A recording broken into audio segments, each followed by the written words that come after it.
Our speaker this year is Noëlle Lenoir. Ms. Lenoir has a long and distinguished history of service to her country of France, as well as to the legal profession. She was, among other things, the first woman to serve on the French Constitutional Court, France's top constitutional authority. She was French Minister of European Affairs and Chief Ethics Officer of the French National Assembly. She's also served, as we heard at breakfast, on a variety of organizations in Europe. We're honored that she is the 13th recipient of the Benazir Bhutto Ahmed Ispahani Award. Please give a warm Leo welcome to Noëlle Lenoir.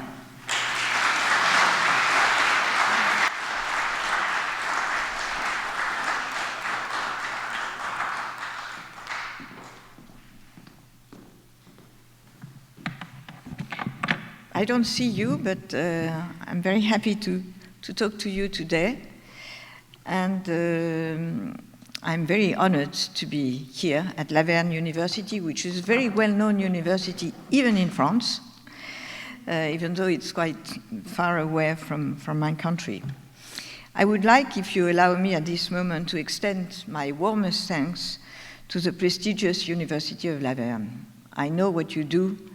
I know that the students are captivating by the courses here. And I want to thank also my dear friend, Julie Minoves, whom I met for the first time 23 years ago. That's a long time ago, but we stayed very close friends, and I admire him very much for all what he does here in this country, but also in Europe. I want also to thank very much Jason Needleman, who is a well-known professor because his knowledge of French political thought, and especially Rousseau, who is Swiss and French, but we French like to say that he's French. And I think that thanks to both of them, I have a fantastic program. I have no time to sleep. I hope I won't do it during my speech, but I don't feel any jet lag. Allow me to emphasize how much the awarding of this prize means to me. First of all, because of Benazir Bhutto, the first woman and youngest democratically elected prime minister of a Muslim country, which is a big challenge, with her unwavering courage. And it's a role model for all of us women, especially at the time when the heroic Iranian women are demanding equal rights and dignity at the risk of their lives. And as you know, there has been many of them dead because of the repression of the mullah of this country. I also think of Ruth Bader Ginsburg because we were very close friends, and I used to give speeches, lectures with her, and she was also a role model. And if I may, I cannot evoke Europe and the war in Ukraine without, with great emotion, evoking my grandmother. Because she was a Russian woman. In fact, I discovered a few weeks ago only that she was born in Kherson, that is to say she was Ukrainian. Her parents sent her to Europe, and especially to Paris, to study at the law faculty, and she became one of the first female practicing lawyers in 1908, and her parents were deported afterwards in Soviet camps, and they probably died there because we have not at all any documents asserting what became of them, but I think that they died in these camps. So you can see that for me, the subject matter of today is a bit of a story of us, Europeans, with the Americans, and also the story of my family. Because this war in Ukraine is a worldwide war, not as a worldwide war of the two, but in a way, it illustrates to the point of paroxysm the confrontation between two systems. Despotism, and I must say with Putin, the folly of grandeur, and democracy with its weaknesses but also its strengths. I think that the title of my lecture, Europe Reborn, is in a way very appropriate, and in another way it's not, because it suggests that before the war in Ukraine, Europe was dormant. This is not what I mean, because as perhaps you know, and I will try to explain to you how it works, Europe has always had a considerable impact on the lives of the Europeans, economic life, social life, and also on law, through a principle, which is the principle of the primacy of European law, guaranteed by the European Union through the jurisprudence of the European Court of Justice. That is to say that any law of a nation state in Europe can be challenged by a preliminary ruling before the European Court of Justice and be annulled if it is not in line, in complying with European law. So this is a very strong system which is not known, but which explains why Europe is so difficult to build and to strengthen. Of course, Europe as such is a federal organization or entity, but this does not prevent member states from being divided, and within the states, the citizens, and more so today, from being just as divided. The situation, which you, I think, as far as I can understand, you know here as well, remains worrying. However, the war in Ukraine has been an electroshock.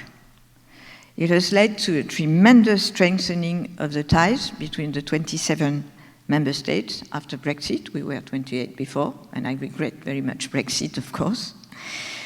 And these states have generally shown a uniting front facing the common danger, that is to say, Russia. As a preliminary, I would like to say that I speak on my behalf, not on behalf of the French government. I'm no longer a member of the French government.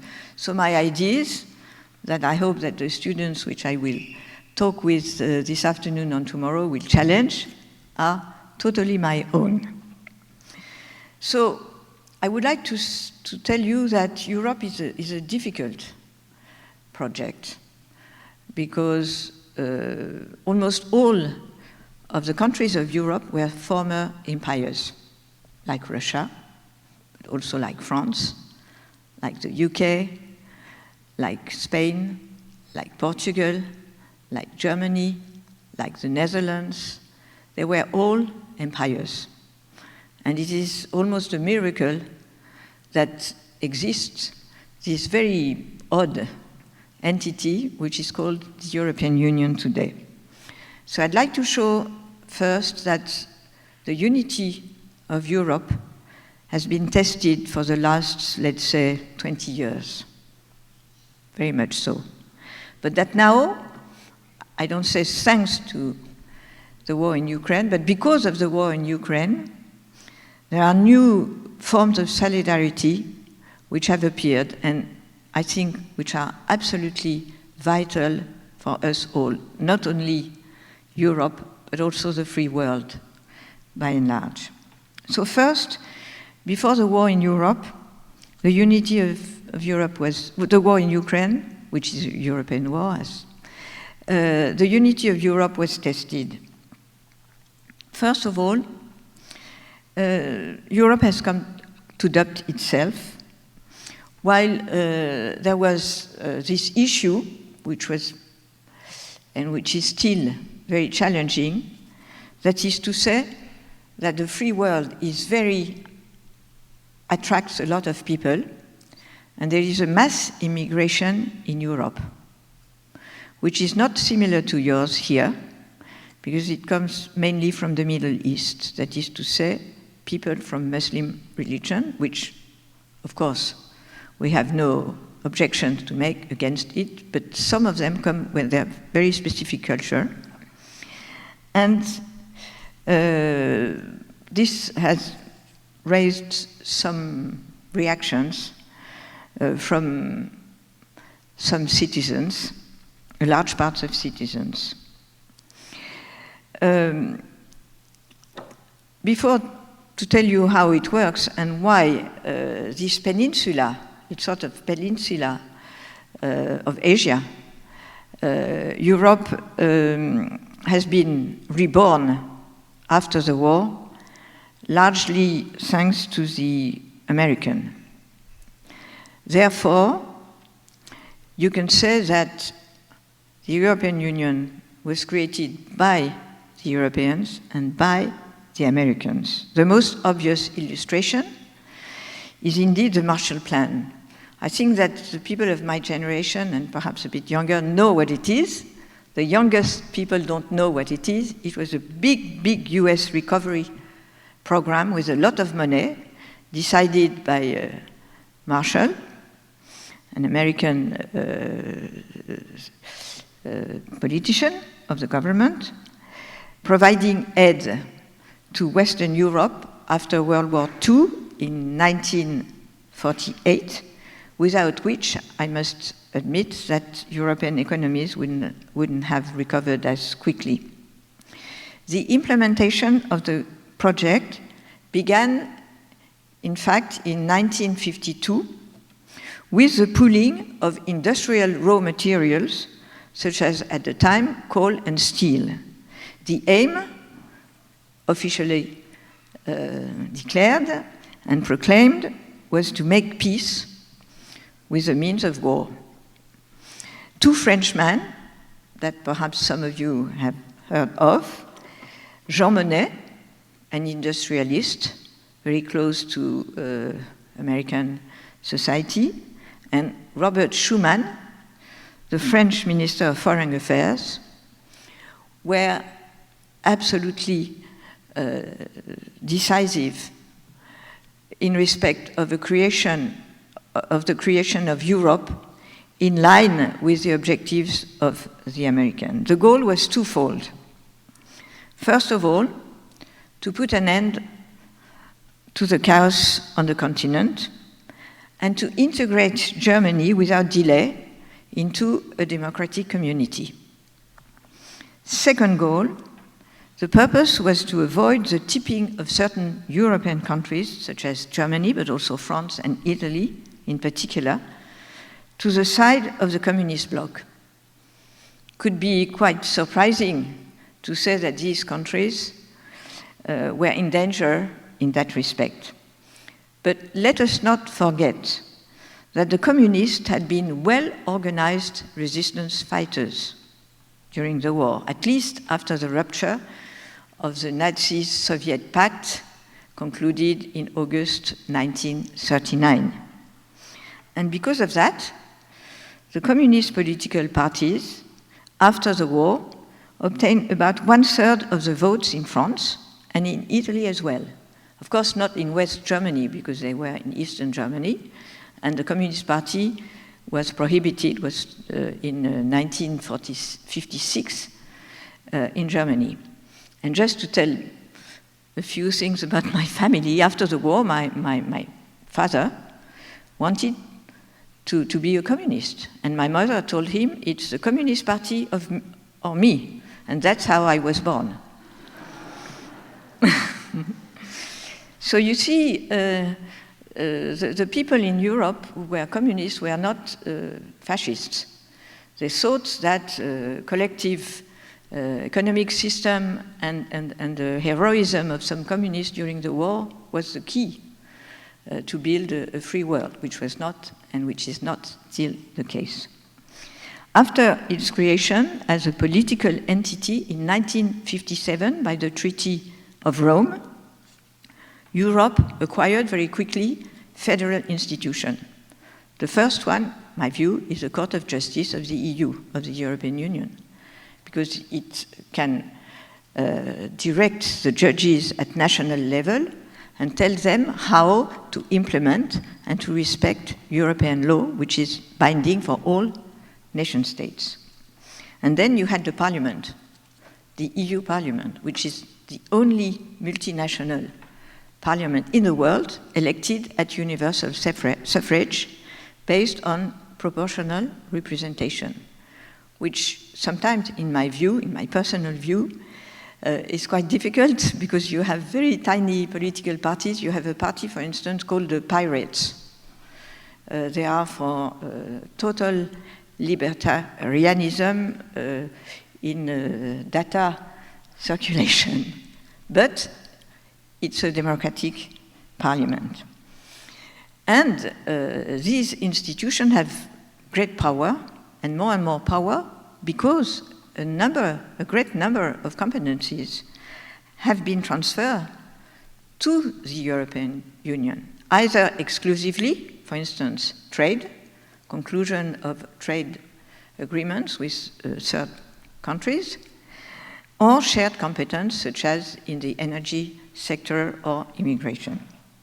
That said, Europe, like national government, is not perfect, and it can and has made mistakes. In my opinion, notably in the organization of the energy market, but I will talk later on of this issue. As you can see, the energy market in Europe, as perhaps here too, was not perfect. In this case, when you have bad policies that people don't understand, they rebel, and they oppose the measures taken at EU level that are binding for their government, and that is what happened several times. But I understand that here too you may have also that kind of divisions. That's why European solidity over the past 20 years, as I said, has been tested by successive crises that have been more or less mastered. First of all, a migration crisis with the uncontrolled influx of so-called economic refugees. They are not refugees because they come to have a decent way of life, but they are very, very numerous.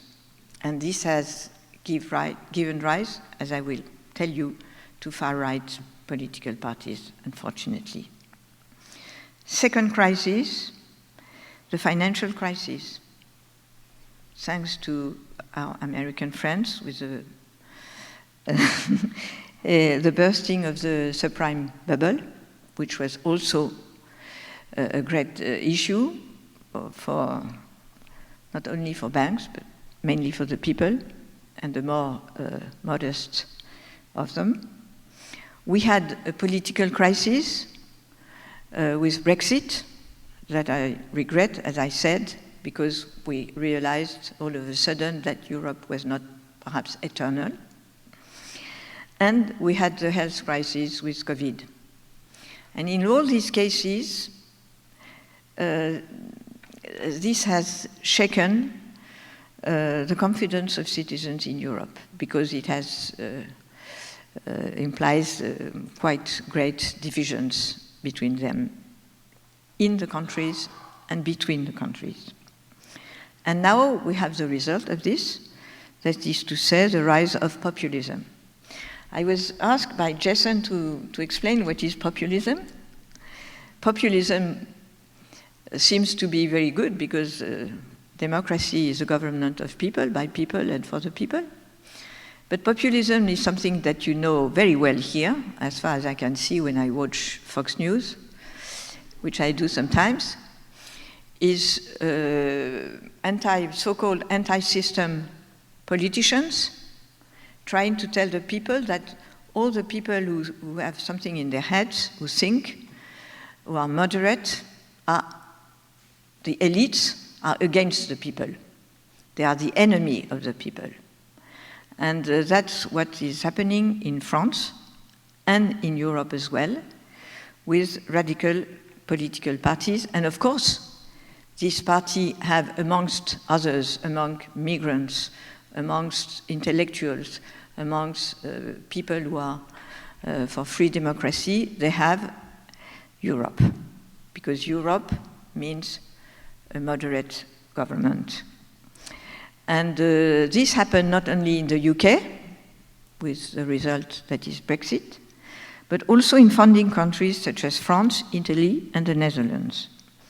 For some citizens and politicians on the extreme right, the multiculturalism embodied by Europe dilutes their national identity. For others on the extreme left, and we also have that here, you don't know what it is, but we have also far left sectarianism in Europe. Europe embodies a hated capitalism, which must be totally destroyed, and they advocate in favor of degrowth and returning to the age before the Industrial Revolution. So these political movements nowadays are quite strong in Europe. I will give two examples of populist reactions whose reasons are understandable but quite worrying.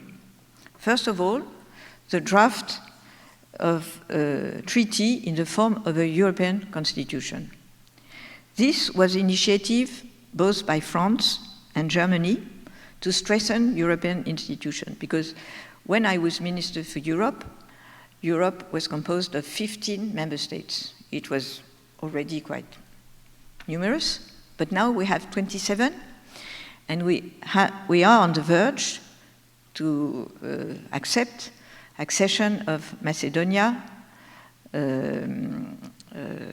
Albania, and the Balkan countries except Serbia, for political reasons, because they are very close to Russia.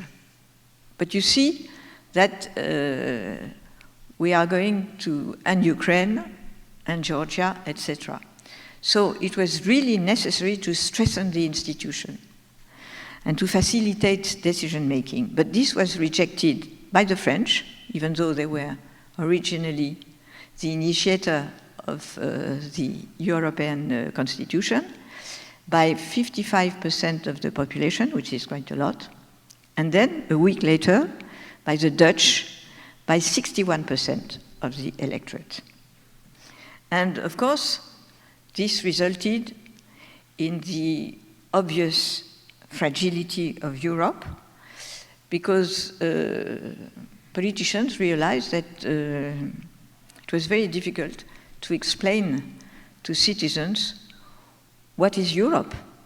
Because I'm talking about Europe here, and of course, I suppose that you don't know perfectly how it works, but in Europe as well, you have people who don't understand at all the purpose of the European Union and the functioning of this political entity. So the rise of populism that we know in Europe, that you know when I watch Fox News in the US, is a real danger for the free world. Second, as I said, and I'm not at all personally against immigration, but because the free democracies are very attractive for people living in countries which are not democratic and where you have what we call kleptocracy. That is to say, the leaders are putting the money in their pockets and the people are starving. So there is an influx of migrants arriving massively from Africa and especially Middle East, either by boat or via land borders. And this has really challenged European solidarity. Italy, for instance, is a good example. It has made repeated calls to be helped in the reception of these migrants. The EU Commission proposed that this reception be equally distributed based on quota, according to the richness, to the size and the economic capacity of each country, but it was rejected, especially by Eastern countries. So that, of course, undermined Europe's credibility. And on the other hand, in France in particular, because we have, as you know, strong links with North Africa, with Maghreb, we have 10 million Muslims, but Mr. Erdogan, who is very keen on influencing Europe, sent us and continues to send us imams with very strong ideas, preaching against our values, anti-Semitic preaching, anti-Western preaching, and calling for the Muslims of France to revolt. And this has provoked, of course, strong reactions. And we are very sensitive to this. I know that it is not the case here, because we have had hundreds and hundreds of people killed and wounded in Islamist attack. We have had, in a way, our 9/11 with the Charlie Hebdo attack, which you have perhaps heard of. Charlie Hebdo is a newspaper for cartoons, and it criticized all religion. And there was a drawing coming from Sweden with Mahomet with a bomb, instead of having it was a bomb on his head, and they were killed. These people were my very close friends, as a matter of fact. And then we had, in a nightclub, 300 dead young people. So that's why it is not well understood here in the United States. We have a quite important sensitivity in that respect, which explains well, the success, not total success, but the relative success of the far right. This is really an issue, far right in Europe. And of course, the people who are voting for these political parties, they blame the lack of internal European border controls in Europe, because we don't have internal borders any longer. We have a common currency, the euro, and we don't have internal borders at all. I can go to any other part of the European Union without a passport. So, you know, it shows that we have to be united. And now the result, as I said, is European populist parties. They are in power. In Sweden, last month, the far right obtained a lot of votes. And now, for the first time in Swedish history, the right wing must deal with a far right political party whose origins are Nazis.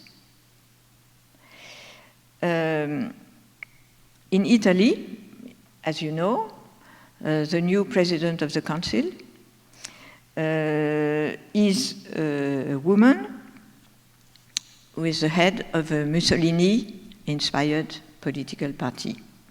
In France, Macron won the elections, but he has, besides him and besides his party, his Democratic Party, the far right and the far left, which are rather radical populist political parties.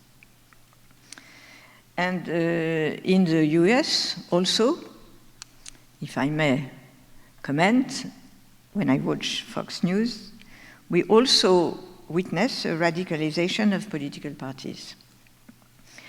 And this is an issue for the true conception we have of democracy. Because democracy is a pluralistic concept. That is to say, you have freedom of speech, you can disagree, but you live together and you respect the people who have not the same opinion as yourself. That is to say that to govern in a democracy, you must reach compromise.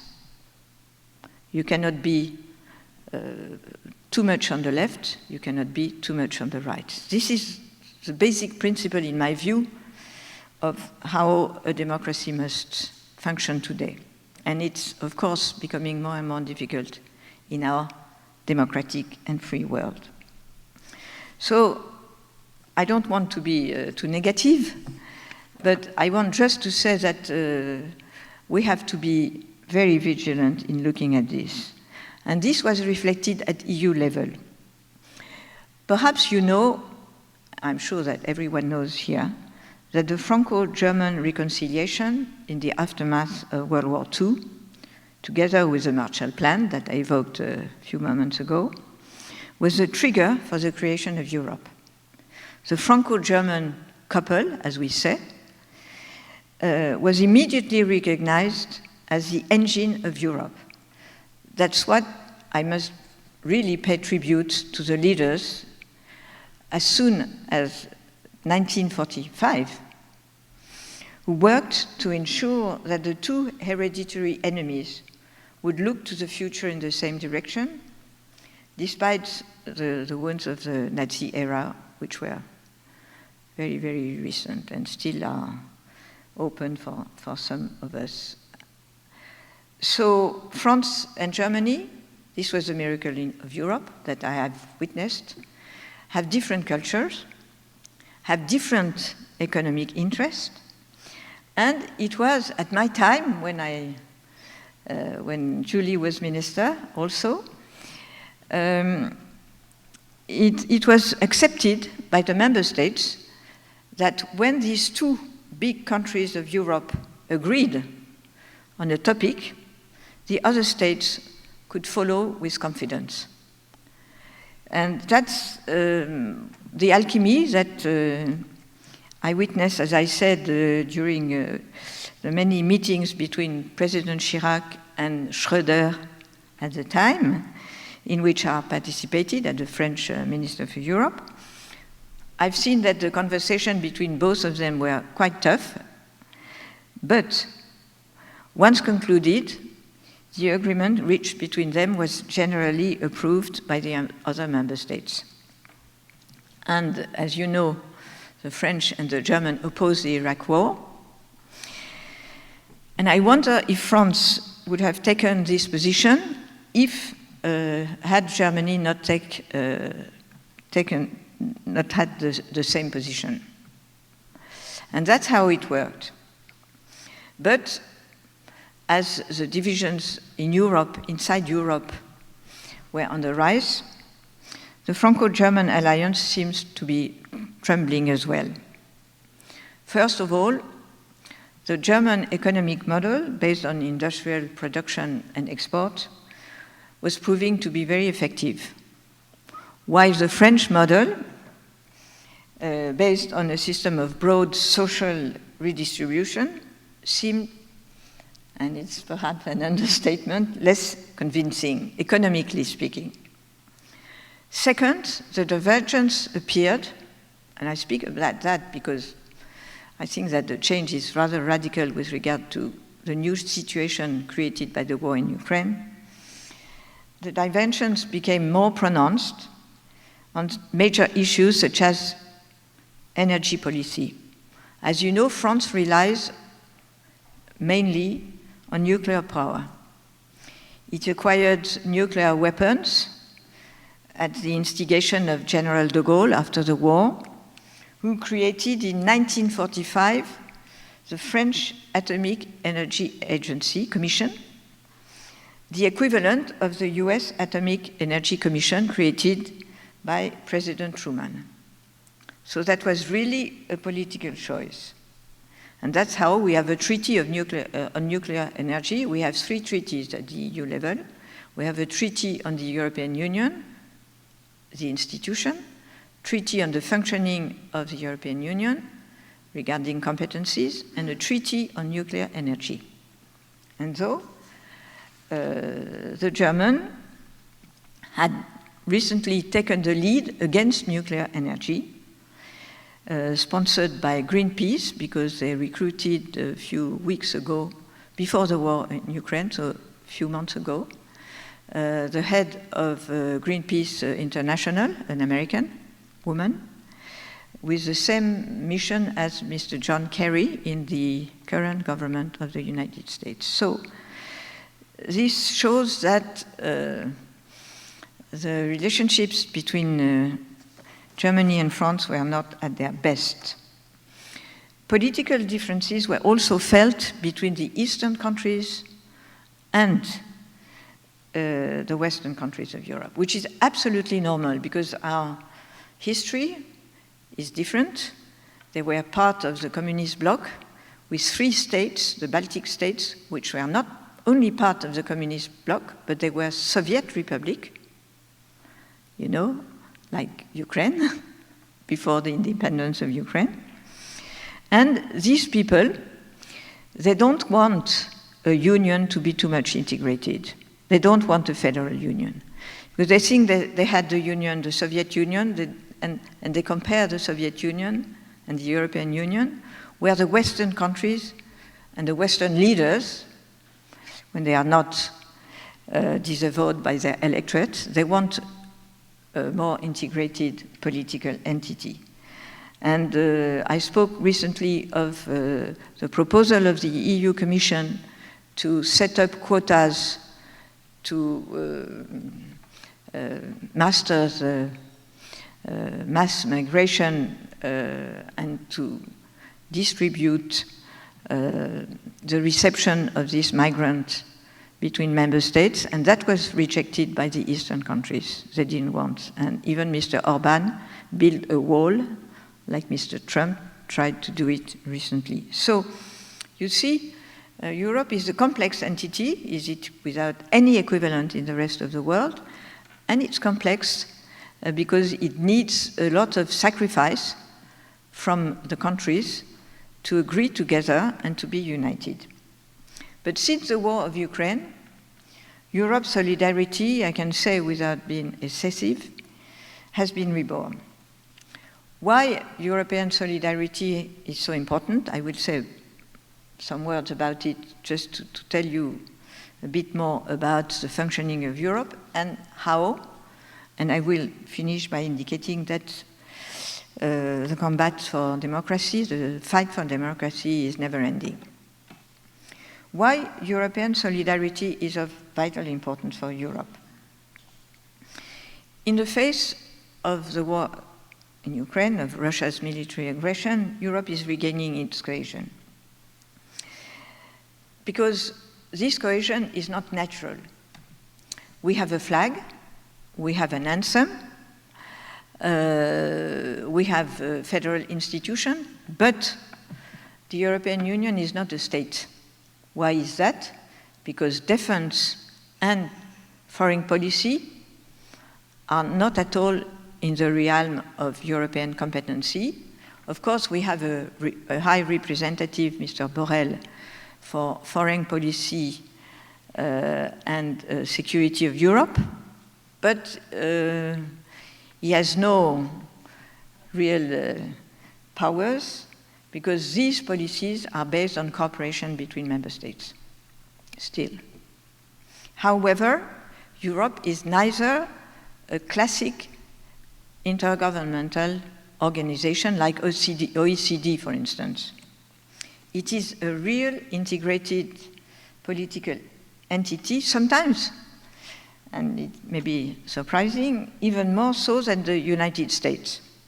For example, banking and insurance are regulated, regulate this sector at EU level. Climate change policy, the famous Green Deal that perhaps you have heard of, is also defined at the European level. Protection of consumers is defined at European level. Trade policy, competition policy are defined at European level. So this makes the more fascinating this very curious political entity, but it's also very difficult to have a good functioning of Europe. Let's recall that it rests on 4 pillars. First of all, the states, the member states. They meet in the European Council, which gathers the heads of states, like Scholz, Macron, etc., which defines the orientation, the strategic orientation, twice a year, and when there are crises also, the political orientation of Europe. And then you have the Council of Ministers. So, depending on the topic to be dealt with, you have the Council of Agricultural Ministers to deal with agriculture, the Council of Industry Ministers, Energy Ministers. I was in a very interesting council. I was in the Council of Competitive Industry and Research, and also the so-called General Council regarding external relations, and also all the legislation that were the most conflictual, to see if there was a possibility to reach an agreement. So it was very interesting. But it's like small governments, but the Council of Ministers are specialized depending on the topic.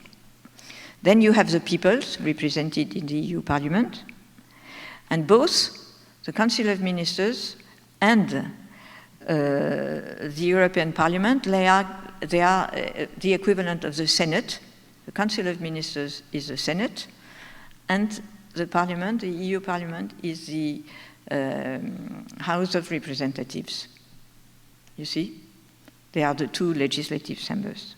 Then you have the court, which is in fact a constitutional court. And then you have the European Commission, which is really an unprecedented body, whose heads are 27 politicians appointed by the government, with very broad powers, because they have the monopoly of the legislative initiative. No law can be proposed to the member states and to the Parliament without having been drafted by the European Commission. So this is really a union of states and of people, and the spirit of compromise must always prevail. Otherwise, the citizens at the level of the different states won't understand what is the purpose of the European Union. So till till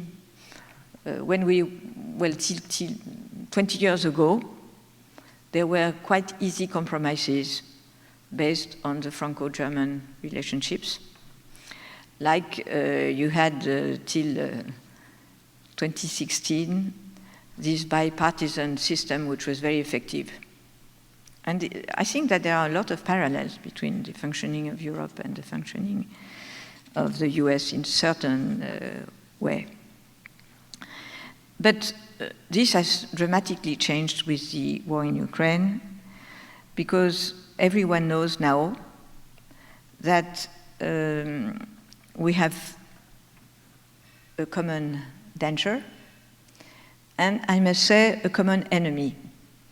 One of the congenital weaknesses of Europe, in my view, is that Europe was built to have no enemy, that is to say, to stop the fratricide wars between European countries. So we had no external enemies, neither really the communist world, which was apart,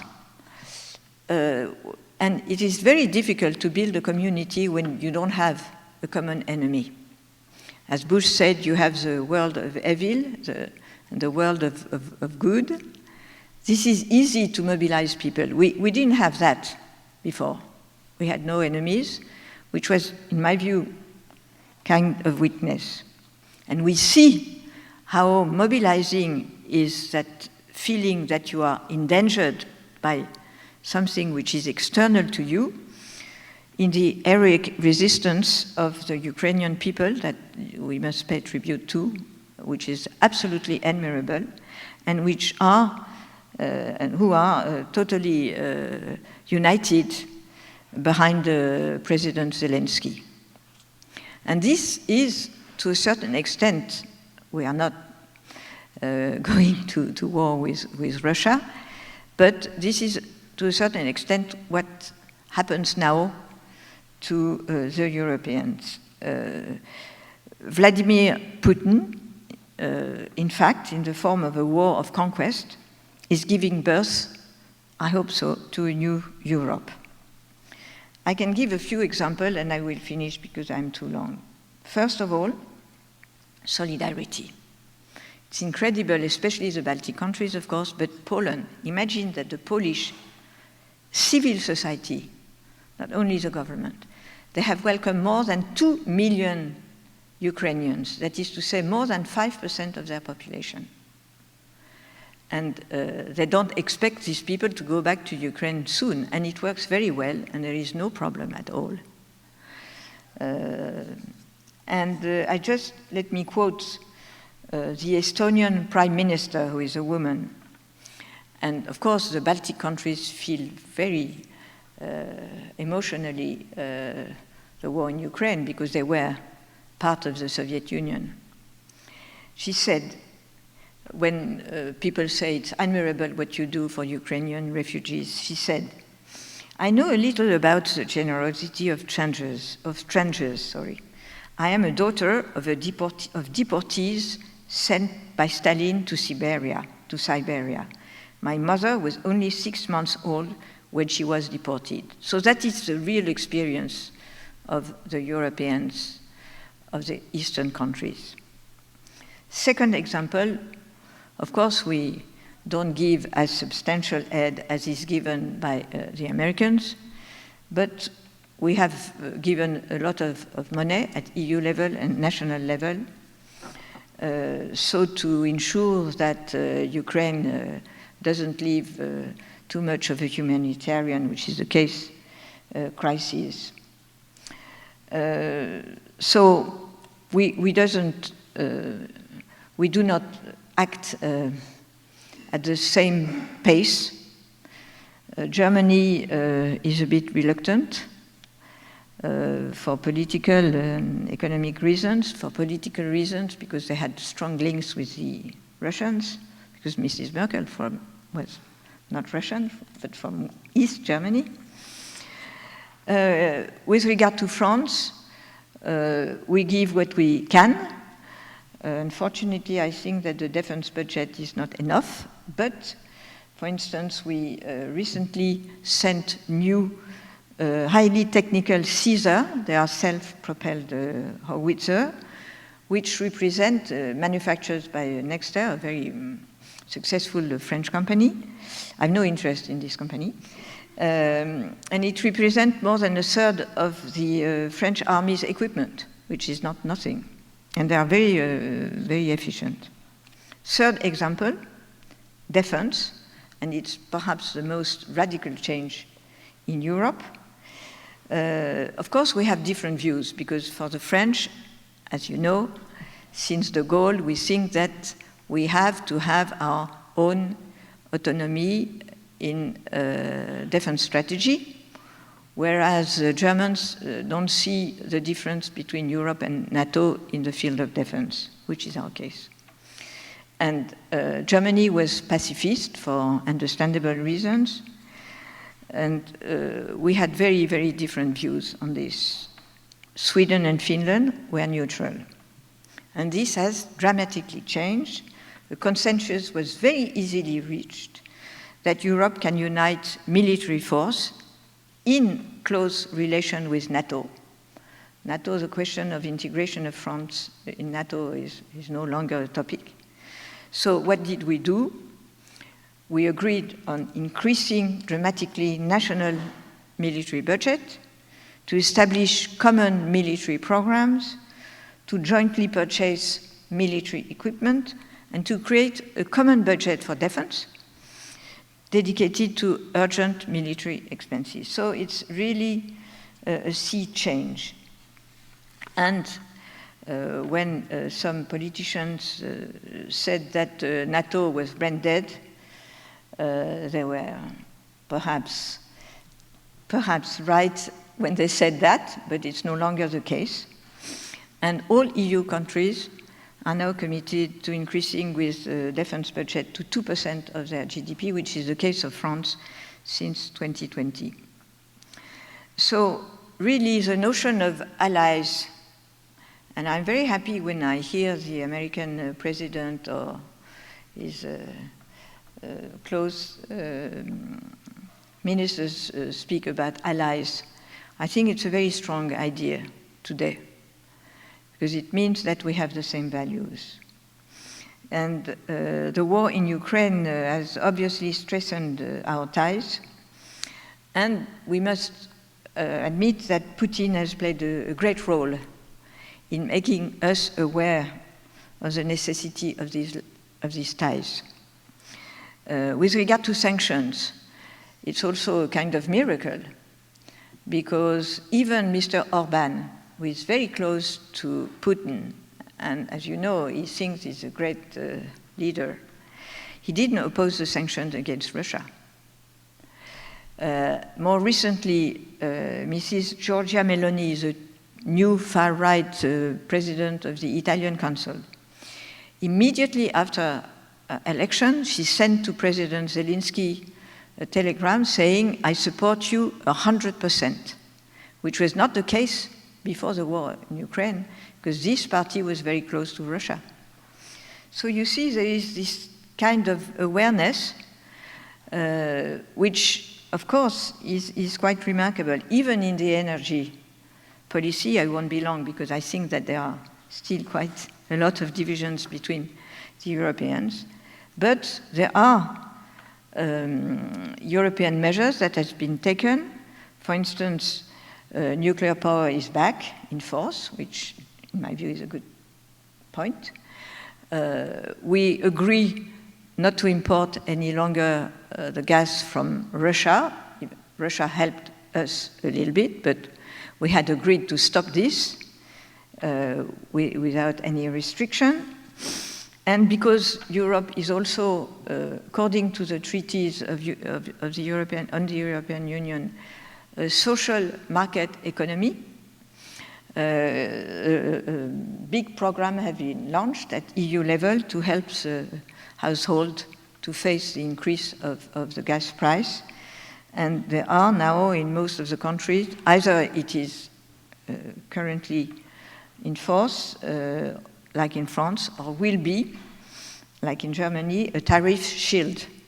That is to say that oil and gas companies, as well as energy renewable companies, they are asked to pay a contribution to a budget which will be distributed to the household and the companies, especially the small and medium-sized companies, which have great difficulty to face the energy crisis.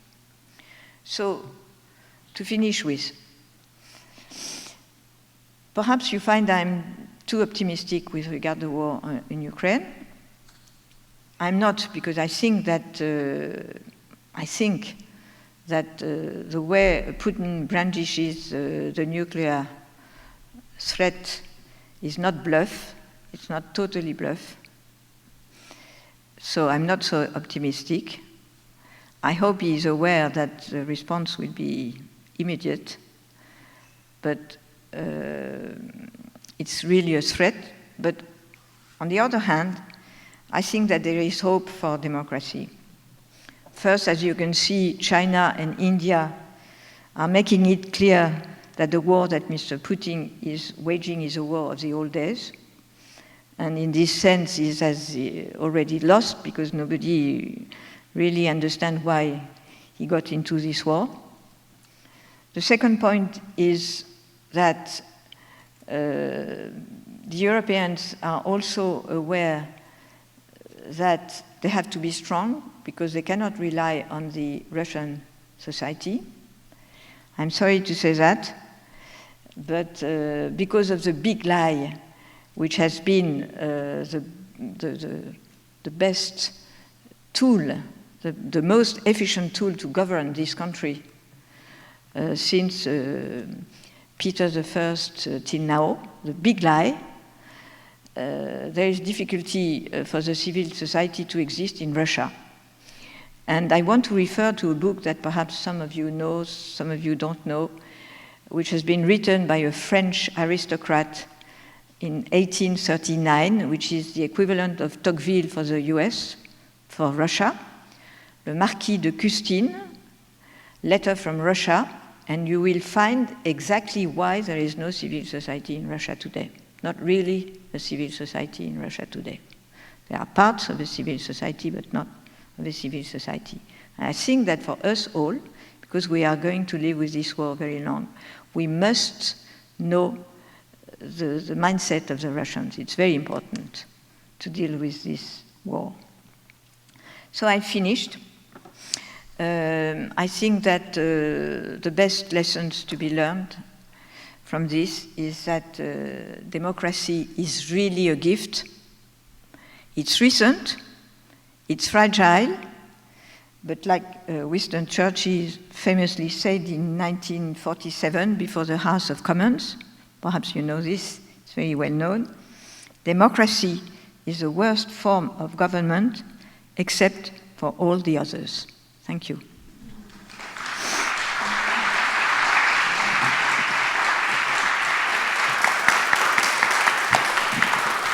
C'était trop long. Okay, so thank you so much. Thank you so much, Ms. Lenoir. We're bumping up on 1 o'clock, so I understand if people have to leave, but maybe we'll take a couple questions. It's our custom to allow students to go first. Any students with a question?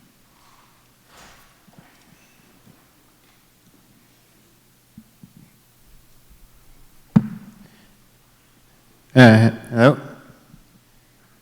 I have a question. Do you know the motivation for why Russia is invading Ukraine? Do you have a reason for why they're doing it? The reason Russia invaded Ukraine. So you have the answer? He wants you to. I think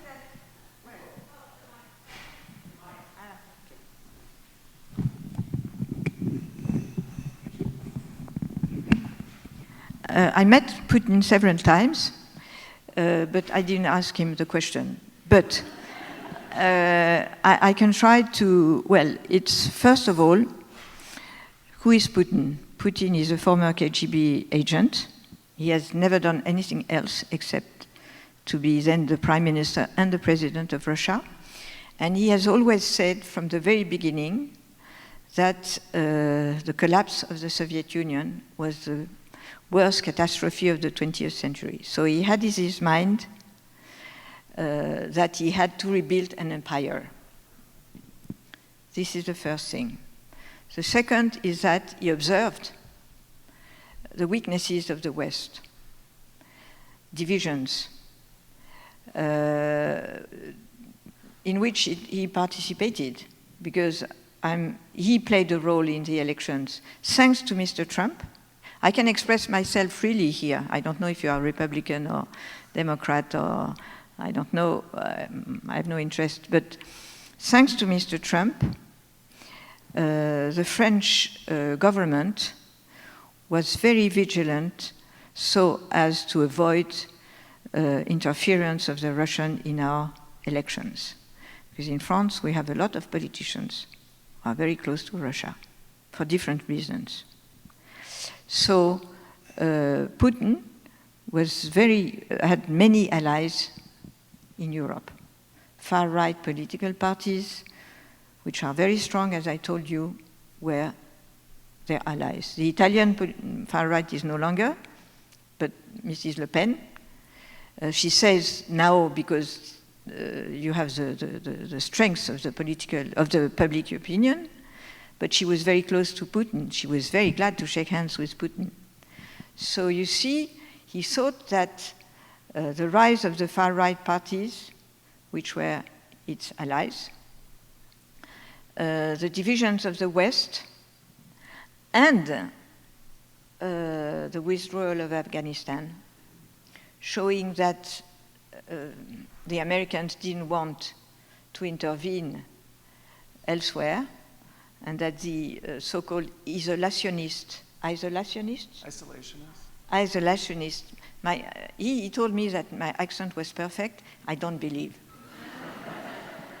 It's like a little closer to the Midwest than California, but maybe one more question. So he thought, but he has announced. I've written a chapter of a collective book in 2014 after the invasion of Crimea, and I didn't remember. And the title of the chapter that I wrote is Putin is looking to go to war. Because at that time already, he told that he was chasing the Nazis in Ukraine. Of course, they were very close to the Nazis during World War II. I admit you have far-right. You had far-right political parties in Ukraine, but it was not true. And I said he should go to Greece, because in Greece you had also a far-right political party called Aube Dorée, golden morning, Golden Dawn. Golden Dawn, which claimed to be a Nazi political party. So he thought his vision of Europe was the rights of Nazis, and I think that the other issue, but mainly the Americans, I think, because you know, without the Americans, this war could not be won. It will be, but without the American, forget it, absolutely. So he thought that the American would not intervene, and of course, when you are a dictator, nobody tells you the truth. This is the price to pay. So I recommend to you not to become a dictator. Because if you become a dictator, but I wonder if it is here that you are told to be. Maybe we take one more question. You never know the truth. We have to get to lunch, but we take one more question, and then maybe students, if you have questions later, you can come. Yeah. There goes my dreams of being a dictator. In light of the recent mobilization in Russia, how has Europe's response to Russian refugees been? Because I know they've been very welcoming to the Ukrainians, but what about the Russian refugees who are trying to avoid the mobilization? I think that the sound is not very good, so...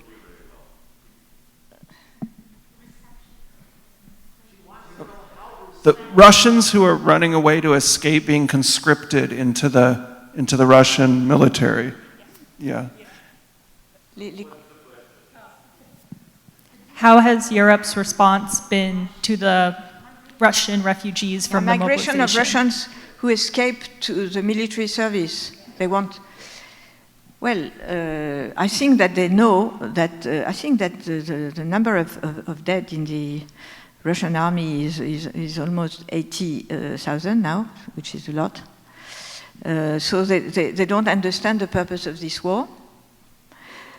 First of all, of course, the families know a little bit what is happening, and they know that they risk their lives, and they don't understand why they should risk their lives, because they are not invaded. So the new generations, they don't understand what is happening. They know that they will not be protected by the generals. I don't know if you have read the books of Anna Politkovskaya, a journalist who wrote on the war in Chechnya, and she was killed in going in the lift of her apartment. A few years ago, she was, and she interviewed young soldiers of Russia who were sent to Chechnya.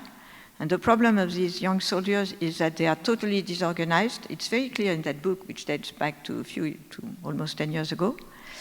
And she said that these soldiers, they are completely lost, that they have no